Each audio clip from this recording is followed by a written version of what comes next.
I do have a lot of different things bookmarked. If you haven't been able to tell from the last few videos, I am organized but chaotic. So I have things in many different places, in many different buckets. Today I just wanted to go over Scrivener and one of the ways that I have been collecting things for Project Val and why it has been very helpful. So we'll just be taking a look at my research binder.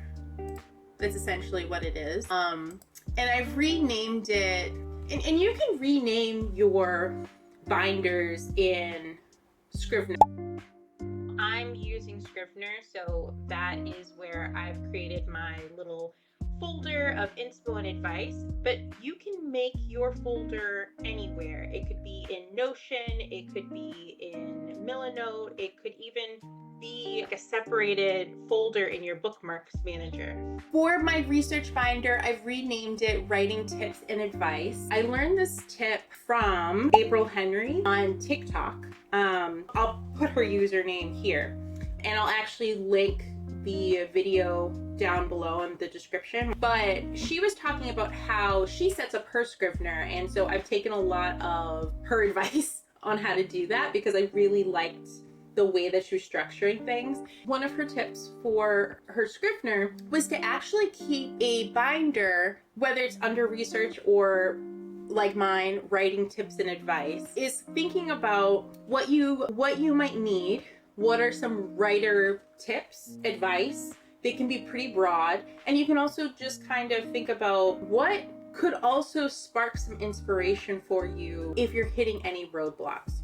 Currently in my writing tips and advice binder, and these are some of the immediate things that I just wanted to take a look at, especially as I am working on the first draft. One of the first pieces of advice that I have tucked away into my writing tips and advice binder is called Elements of a Good Scene. It's just a checklist. Again, I will put that down into the description, but I've just saved this to take a quick look at it. Sometimes if a scene is not going the way that I was expecting, and again, that's okay. If you are a gardener or a pantser like me, you might want to let your characters lead you in a certain direction, but you also want to trust your gut, right? So that's really one of the things that we have to think about is, okay, if I'm writing, it feels good, the characters are interacting well, this is heading in a direction, I might not know where I'm going, but we're not crashing, it's good. And then other times you're writing something and you're like, what? That's nasty, put that away. And so you don't want that to ruin your momentum. You don't want to be writing yourself into a corner or anything like that. Of course, everything overall is pretty fixable as you are writing from different drafts and working on things. But having a checklist like this, having reminders is really great. So that's why I really like this checklist. Just to kind of, if I ever have those moments, I can go into this binder, click on it, read over it, and go, maybe I actually don't have any action currently in this scene. Maybe, and it doesn't have to be action, right? But we don't have something with the character driving the story forward. We might have, something random. So kind of a side tangent. But when I think about rom-coms sometimes, and there'll be moments where there is just a comedic element or somebody's falling on something and it doesn't feel organic and it doesn't feel necessary for the story. It doesn't actually help the characters. Not that we always need to be helping our characters, but it does not drive the characters into any particular way. Then what's the point? Is it just for a cheap laugh? Like, what is the point?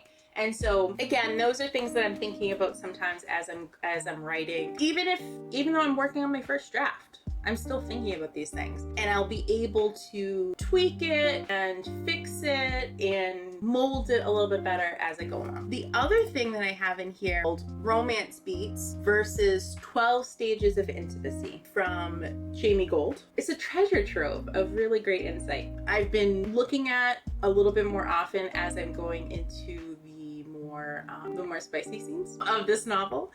But even before that, right? How do we build intimacy and tension between two characters that I'm still learning about, right? As I'm writing, I'm learning more about them.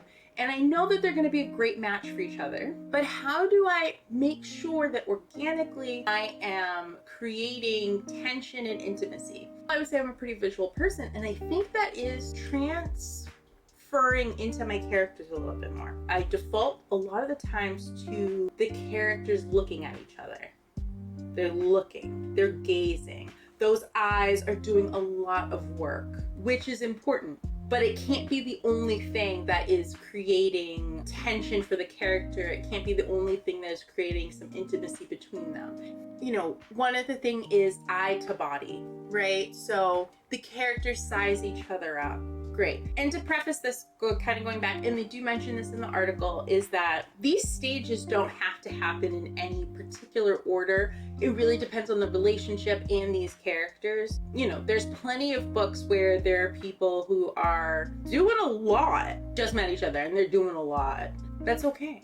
But if this is a romance novel, if the happily ever after ending is meant to occur, then, you know, we do need to have these characters begin to bond and be intimate beyond just a physical level, but also on the emotional level. And how can we have the characters' actions within the scene amp that up a little bit? How can we have them moving and talking and you know, just, they're like smelling the air. You know, they're not a werewolf or anything. They could be, but not in my case, not in Project Belle, maybe another project.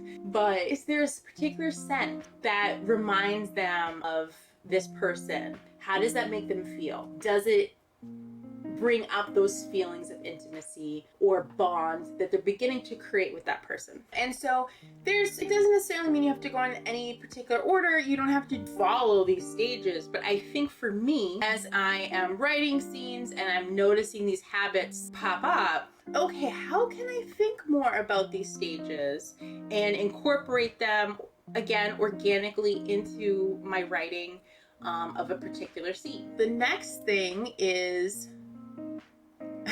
which I don't really need as much anymore, but it will be great for my next project: how to outline your novel with Save the Cat. If you haven't heard of Save the Cat, it's by Blake Snyder. It was initially written for screenwriters, but there have been plenty of books and follow-ups because Save the Cat has been pretty successful. And so, yeah, you can read the original about screenwriting. It will be very beneficial, but they've created ones specifically for the novel, for if you're writing middle grade and different genres like that.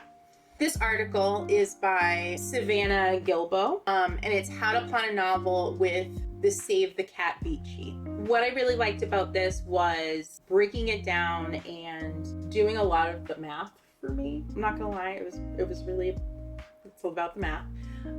But breaking down the math and the word count and how to think of your story in like a very macro way, and looking at the different acts and what your word count should be. While I don't visit these resources as often at the moment, they're really great to keep available.